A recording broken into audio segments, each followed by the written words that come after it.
Thank you, Shawnee Kish and Jane's Party. Welcome to Super Saturday night in beautiful Montreal. Minus 10 degrees, 40 centimeters of snow on the way. Feels like Canada, feels like hockey here. 3,070 days since Canada-USA, and nothing becomes a champ like a great rival. Last weekend when Philadelphia won the Super Bowl, they beat Kansas City and Patrick Mahomes, and that made it special. Last fall, the LA Dodgers got the Yankees. That made it special. When you get the right sides collide, it's a perfect matchup, perfect storm. Good evening, welcome with Jennifer, Kelly, and Kevin, and there's breaking news. Let's start with David Amber and Elliot Friedman. David. Yeah, Ron, 17 straight wins, best on best for Team Canada, but that's going to be put to the test tonight based on the breaking news you had a few minutes ago, Elliot. Yes, Cale Makar is not playing tonight. It's been a wild couple of days. There is Thomas Harley, the Dallas Stars. He was not allowed on the ice because of the tournament rules until Cale Makar got off it. Makar, who's been battling an illness, took the morning skate. We were expecting him to take the pregame warm-up tonight. There's Harley coming on. And Canada, and we had just announced that Makar will not play. Now, he did come. There's Harley on the left with Connor McDavid and Colton Parayko. Makar did not come, or did come with the rest of the team earlier tonight, so we thought it was a good chance of him playing, but he's a no-go. Now, a couple of things to keep an eye on here. Number one, Makar is eligible to return this tournament. If he gets healthy, he could play for Canada again as soon as Monday against Finland. And the other thing, you know, Team Canada fought for Harley to be here. Initially, they were told he would have to meet the team in Boston. He couldn't join them here after Shea Theodore got hurt. But because Team Canada fought to get him here, they were fortunate, or else they would have been shorthanded tonight. And what a spot for the 23-year-old. Second youngest member of Team Canada. Only Seth Jarvis is younger. Seventh youngest player in this entire tournament. Thomas Harley under the bright spotlight here in Montreal in a huge game, Ron. Thank you, man. Kevin. This is a huge game for us, obviously Canada-US, but if you're actually thinking about winning the tournament for Canada, this might be a good thing to give Makar a couple extra days off to make sure he can resume. This is what I think the pairings will look like. I think Morrissey Parayko will move up and be your #1 pairing, get a lot more ice time. I think you put Sanheim with Taves, and you put Harley, the 23-year-old with the 35-year-old Doughty for that experience. You can't really put Sanheim and Harley together when they both haven't played a game, haven't been in this atmosphere, but I think the Americans showed in their first game. They're a heavy team up front. They grind you down, and I think it's going to put a lot of pressure on this D. I think Parayko slots up for that PP1 as well. Okay, here's my prediction. Drew Doughty is going to be unbelievable tonight. He played just under 19 minutes last game. I don't think he was happy with that. I don't think he was happy with his own performance. He's such a proud guy, and he's going to draw on all that experience that he has, and he's going to be back to where everybody needs him to be. And so that's my prediction for Doughty. Well, we knew that Makar was battling something, but still, it is a huge surprise that he's not in the lineup tonight, but clearly no time for the Canadian team to dwell on that. I think huge opportunity for Morrissey and for Parayko, who have looked very good in the skates that we've seen in terms of their movement. I also think huge opportunity for Taves. I know he used to play with Makar, is very used to that, but even in game 1 on Wednesday, when we saw Taves, his ability to join the rush, to look for shots, to play smart defensively, so I think he just makes really great reads. So others now with a chance to step up. Well, Hellebuck, his mindset's going to change a little bit too. He doesn't worry about Makar right now. Harley's a good offensive-minded D-man, but nothing like Makar, and so that's going to help Hellebuck a little bit in his preparation. A very Canadian thing to do for sportsmanship, right? No Heiskanen for the Finns, no Quinn Hughes for the Americans. We're going to sit out Makar for this one. Very Canadian. You know, I remember 2006 Torino, Wayne Gretzky, Kevin Lowe, Steve Tambolini, Bob Nicholson all walked into a little bar we were at after they got bounced in the quarterfinal, and Wayne said we needed Niedermayer. And in fact, Niedermayer was key on the Crosby goal in Vancouver 4 years later, so it's a blow offensively, it goes without saying. All right, coaches will know what to do. They've got 3,508 combined games behind them, John Cooper's team, and they got a few surprises in front of them as we gather them at a round table for a special rendezvous. It's a brand new day, some new opportunities. This is how we do it. I'm on top of the world. They're just low-maintenance guys. They're a coach's dream. If you leave the room, they're preaching what we're saying, and then on the ice, the work ethic. It's good teaching point when you bring it back to your own team, these young guys that are in a hurry to get out, bring it out of there. Hey, take a look at this video, the 5 elite players out there working on trying to get it right so they can get better. Practice ended, so, I went to go with you to go pick up the pucks, and they're all on their knees on pucks, all 5 of those guys. Someone should take a picture and send that to every minor hockey team. Talk about no-go, no entitlement. Coincidentally, they're all wearing letters. Yeah. And the guys that aren't are probably the next in line to wear them. Yeah. And it's, leading by example is a cliche, but yeah, that's why they are who they are. Exactly.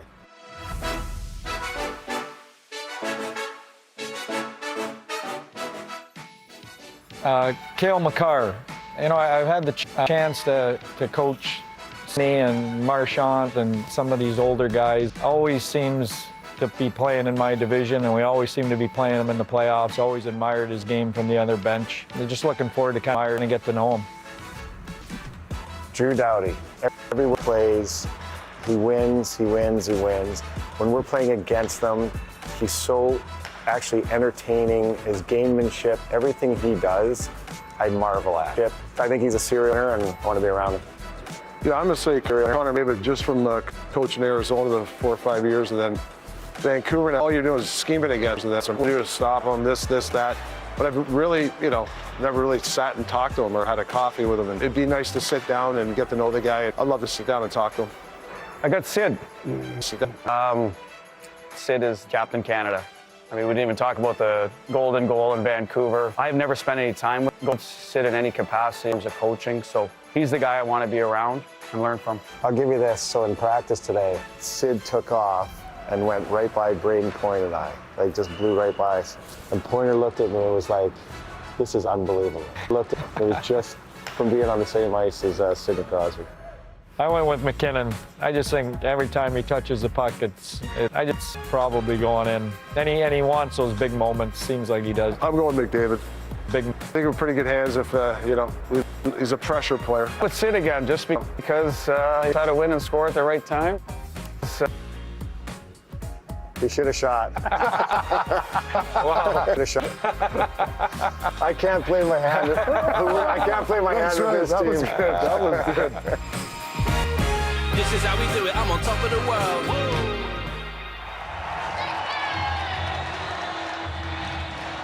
Thank you to the coaching staff for that. They just showed the U.S. in the hallway on the Jumbotron, and of course, you know what the response was, and then they showed Canada. There, the Americans are being shown again on the Jumbotron. So, yeah, matchups will be a key tonight. By the way, I want to mention Nathan McKinnon, as was predicted for the shootout there. He has 14 goals in his career against Connor Hellebuck. He's got the most of any Canadian against him. Connor McDavid's got 10. Kyle Connor, 8 on Binnington. Tops for the Americans. Eichel with 5, Kevin. Well, what's happening right now is these pictures are being showed on the Jumbotron, and whenever it's a Canadian player in the hallway waiting to walk out, there's the loud cheer. When there's a U.S. player, there's a loud boo. The players, I've had some of them already tell me, they had nerves in Game 1. Nerves in Game 1. The Americans said there was an advantage to play second and to watch the Canadians play the Swedes, and that really helped them. But I think tonight, this matchup with this crowd, it's going to be ramped up to a whole new level. So the U.S. players, they're going to feel that when they come out here and the energy of the crowd. And that's going to kind of determine, how do you play? How do you handle those emotions? How do you handle those nerves?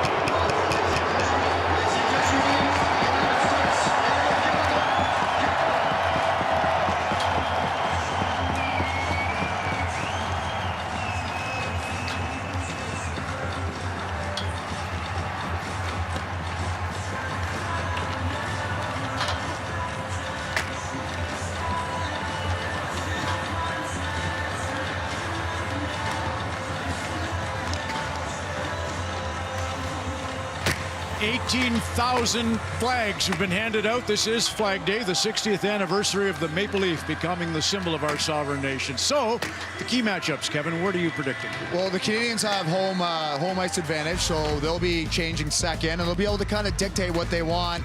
And I think if you look at the forward groups, they just stack up nicely for Canada. You go 1 through 4, so your number 1 line, McDavid, you go right at Matthews. I think you can have some success there. Marner knows Matthews, and I think this second line, this will be be the key for Canada to come even or win this one. McKinnon right against Eichel's line, which was the best line in the first game against the Americans. The third line for Canada, it's a third or fourth line. I think you give them the Miller line. The Miller line created a ton of energy in the first game against the Finns. They scored 2 goals. The game winner, Boldy was a horse. Cirelli's line shuts them down. And then the fourth on fourth, I think with Bennett coming in, he has to be a factor physically. He's the #1 guy on Canada that has to assert his physical play without taking penalties.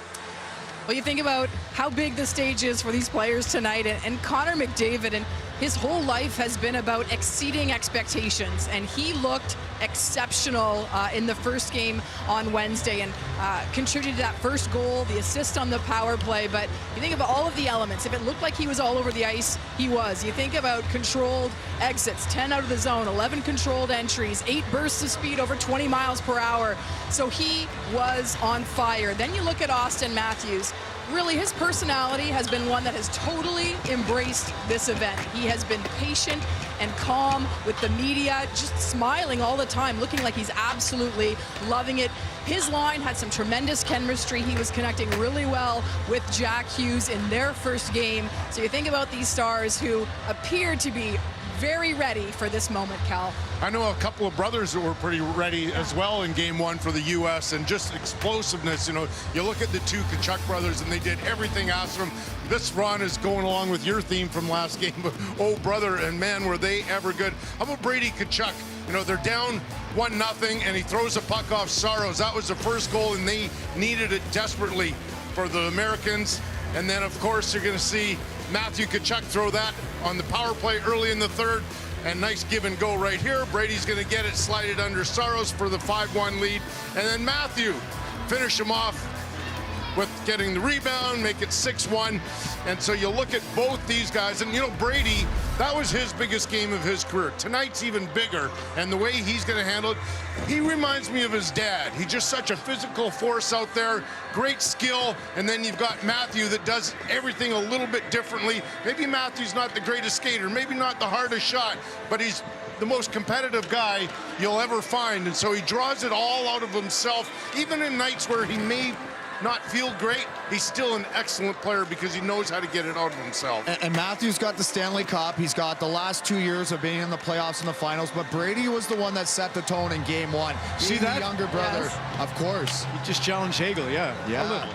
Perfectly. Sure. But he was the one that set the tone. Brady, with the first shift of the game, he created a scrum, then he scored the first goal of the game, and he was in control of his emotions, pushing and shoving with Mikkola, but didn't take a penalty. That's what he needs to do again tonight. Physical, but be on the right end. Same with Marchand and Bennett. Physical, but on the right end of the penalty situation. You know, I think Brady often defers to his brother. Questions on who's better right in front of the net. He always says Matthew, but for the majority of the game, he was the best player for the U.S. in their first game, Ron. Time now for Bet99's Breakdown, brought to you by Bet99, by Canadians and for Canadians. Jennifer. So we have to think about the story for Team Canada so far in this tournament has to be Sidney Crosby. And for any player, you want to be at your best in these moments. So Crosby at 37 years old, look at those that have represented Team Canada at 37 or older. Gretzky, Lemieux, and now already after only 1 game, it's Crosby with 3 assists. Let's watch his vision in every single one of these primary assists. He is constantly scanning the ice to know where everyone is to make sure his passes are exactly in the right place. This is the second assist. He checks on that blue line to see where Stone is, what pace he's coming in. Beautiful pass. Then you think the overtime winner coming down with a strong back check. The entire time up the ice, look at those glances. Shoulder checking constantly to know, okay, where is my support, and making sure what's the right decision. Now I'm 1-on-3. How do I create some space? And then Marner comes in with the unbelievable overtime winner. So in the biggest moments, you want to make sure that you are your most calm, your most poised, and Crosby was an amazing example of that in game 1 on So Smart and had a huge impact in that game. Glenn Healy and the NHL alumni honored Team Canada 72 yesterday. We were all there. Exceptional, Kevin. As you said, the video synopsis of the series, every young player should watch. But I remember back then, before the 72 series, Punch Imlach was a legendary NHL GM. He said, if in the games we get 75 hits, we win. Anatoly Tarasov from the Soviet Union said, if in the game we get 225 passes, we win. Crazy numbers, but that was the contrast in styles. How about tonight? Yeah, rewatching that 72 Summit Series highlights was wild. The referees were having, like you said, Ron, PTSD. But two different styles of play for sure. Canada with the speed and the skill, built a little bit differently than the past. But the U.S., big, heavy, north-south, 8 guys well over 200 pounds on the U.S., only 3 on Canada, Crosby, McKinnon, and Stone, who aren't overly physical guys. But all these big boys, Brady, Miller, Matthew, Eichel even. Eichel had probably 6 hits. I don't care what he got credit for, but he threw the body in game 1, and they're going to want to get the puck in deep early. They're going to want to wear out these Canadian defensemen, especially the wingers for Canada too. A lot of them are a little bit on the smaller side, a little bit on the lighter side, right? So they're going to be taking some punishment, and then, you know, how does Canada make plays? How do you use your speed and skill amongst the chaos and the physicality? We'll see how they can get that done. Let's go to Kyle Bukauskas and Brady Tkachuk. Kyle. Brady, what is it like preparing for the biggest game of your life? You know, it's already unbelievable. So it's go out there and do what we do. The emotion is such a hallmark of your game. How do you keep it all in check with the atmosphere we're going to have tonight? Well, it's just going to have to be maturity. It all comes from trust in one another and trust in what we're doing. Player of the game honoring the Goudreau family is a really beautiful thing. I'm wondering, how has this group come together so quickly? No, it's just that family. It's, you know, it's Johnny was family, the Goudreaus are family, and just that's what we do at USA Hockey. Everybody's family, everybody's a part of it, and I love going to battle with these guys. Thanks, Brady. Thank you. Ron. Okay, so 2-time Olympic champion, World Junior champion, World Cup champion, and official sommelier of the panel is with David and Elliot. DA. That's right. Thank you for that wine, by the way. Great intro. Yeah, there it is. Ryan Getzlaff. Ryan, I got to start with a more serious question, though. Can you give us a little update on Cale Makar, the fact he's not playing tonight? What's going on? Yeah, I mean, Cale was working through some stuff throughout the last day and a half here or so, and just wasn't able to get it going for tonight. Could we see him again later this tournament, though? Yeah, I think so. I think, you know, we were lucky enough to get Thomas here and on the ice and ready to play, and we're looking forward to seeing him tonight, and, you know, So if Cal comes back later. Sorry, when you guys are in a room, a team, and all of a sudden you hear Cale Makar isn't going to play, how do you adjust? Well, I think that, you know, the one thing that we are lucky enough to have is a lot of depth, and you know, the next guy up mentality has got to be the thing in that dressing room, and kind of rally around Cale now. You played in a lot of these rivalry games. Describe what it's like ice level to go up and look, and it's the red, white, and blue, and we know how fierce it can be out there. It is. It's incredible. You know, I spoke to guys yesterday about, you know, they were talking about they could run through the wall during warm-up last time, so I can't imagine tonight's going to be even more. You've played with Sid, against Sid. What was it like watching him on Wednesday night, still vintage Sid? It is. You know, we're here, the crowd behind us right now. It's incredible the way effect he has on the team, and just his effect on the game overall. Whether he's got the puck or not, he makes things happen, and we expect another good game out of him tonight. Ryan, what's the key for a Canadian win tonight? Well, I think we got to control the puck as much as we can. You know, like, you know, Bieksa was saying earlier, there's a big, strong team that they're going to want a forecheck. So the more we can have the puck on our stick, play in their zone, that eliminates some of that forecheck for us. That compliment's going to go right to BX's head. Just so yeah, you know, I know. What did you think of McDavid in game number 1? What did you see out there? Well, I think Connor, you know, early on he had the puck a lot. He was skating really fast. He was doing things. I think as a whole, our group kind of slowed down a little bit after that first period that was incredibly fast, and we didn't really expect that pace. But I think Connor's just going to get better and better throughout this whole tournament. Ryan, we appreciate you taking the time, and good luck tonight. You got it. Thank you. All right, Ron. Thanks, David. So we saw Nathan McKinnon going to his mouth, got hit by a puck. We're going to show you the visual of that right now. It just happened a moment ago, obviously. Oh, right off the glove. Off the glove. That's friendly. He'll be okay from that. I got him with a puck in the head once in warm-up, and nobody admitted to it. It ended up being Corey Perry, who's also playing a lot of these games. I'm sure you guys aren't surprised by that, but McKinnon will be fine. That's obviously not the best way to get yourself warmed up. Maybe I'll give him a little bit more of a snarl, Cal. Right? With us? Yeah, with us. So he was going to join us here for the pregame show, and maybe he's heading over to the microphone now, which will be good of him. Let's take a short break. Hillary Whitebread is our makeup artist. Hillary, we'll need you down at bench level, and we'll try to catch up with Nathan. As I mentioned, in 25 games career against Connor Hellebuck, 14 goals. and an amazing performance the other night here in Montreal. Our coverage continues after a short break.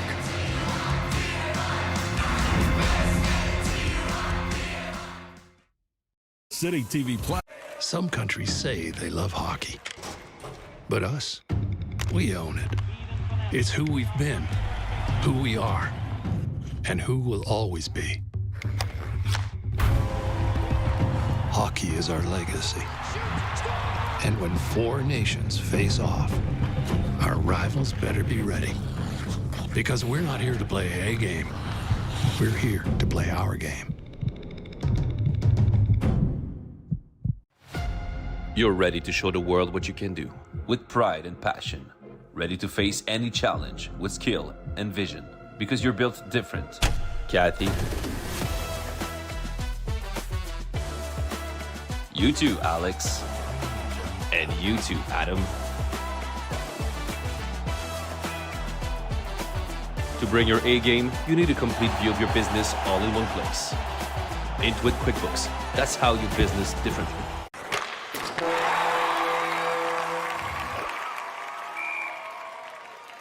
Zero. No one wants to be a zero, right? You give them two choices in life, be a hero or be a zero. I say don't choose. Zero is hero. It's the most powerful number in the world. There's 6 of them in every million. Questrade wants you to have more zeros. So they've changed the game, again, with zero commission trades. Now go get your zeros.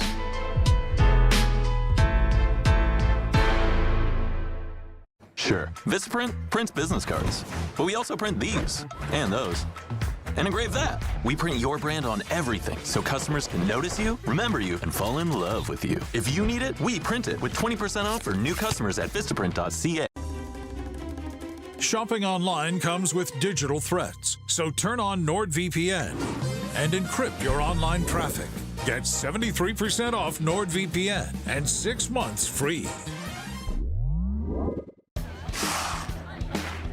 Twisted Tea celebrates Canada with the cold, refreshing taste of Twisted Tea Hard Iced Tea.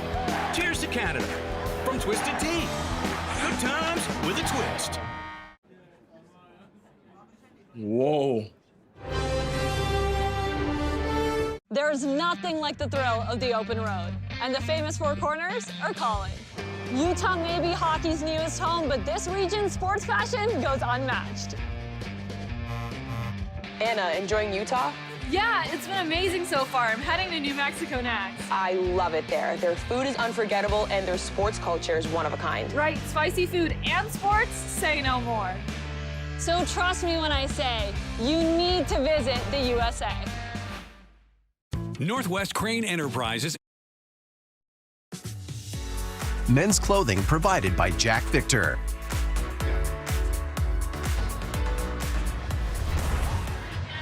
Finland, Sweden this afternoon. Zibanejad, Lundell, Rantanen, and Dahlin had scored. Now we pick it up with a beauty by Erik Karlsson and a great backhand sauce from Willie Nylander, who was getting backhand sauce from the crowd all day. Then less than 3 minutes to go in the second. Sasha Barkov squares the affair at 3-3, and we'll hand it over to Finnish announcer Antti Mäkinen to tell us the rest. Granlund! Mikkola mukana! Granlund! Laukana! Suomi voittaa! Mikael Granlund! Antti Mäkinen, sensational Mikael Granlund, his 15th World Championship effort for Finland, and he is the hero of the hour. There are the standings. What this means is USA wins in regulation. They're in the final. That's all you have to know. There's nothing else matters, because whatever is the result other than a U.S. victory, Monday matters is the truth of it. And we're going to reenact 1905 Dawson City and go to Boston by dog sled is what I'm hearing. 40 centimeters of snow in the morning here in Montreal. It's beauty again. Snowing everywhere in central Canada, freezing all across the prairies, and a big night. So the goalies, why don't we start there? Okay, Kev, so you mentioned you talked to some of the players and they said they were nervous. Well, I think that applies to both goaltenders in their first game. And you look at Jordan Binnington, well, obviously wasn't terrible, but the first 2 goals that he gave up, the one from Brodin routine, probably should have had that. And then the one in the third by Kempe, probably should have had that. But what did he do after that? He settled in nicely. I thought late in the third period, lots of battle, made a couple of big saves, but his best work was in overtime. He made 4 saves, big part of that. And then Hellebuck let in a pretty easy shot also by the Finns. And then after that, he settled back into his normal style. So, you know, I think both these guys felt a little bit of pressure. You would. Everybody's human. Everybody would.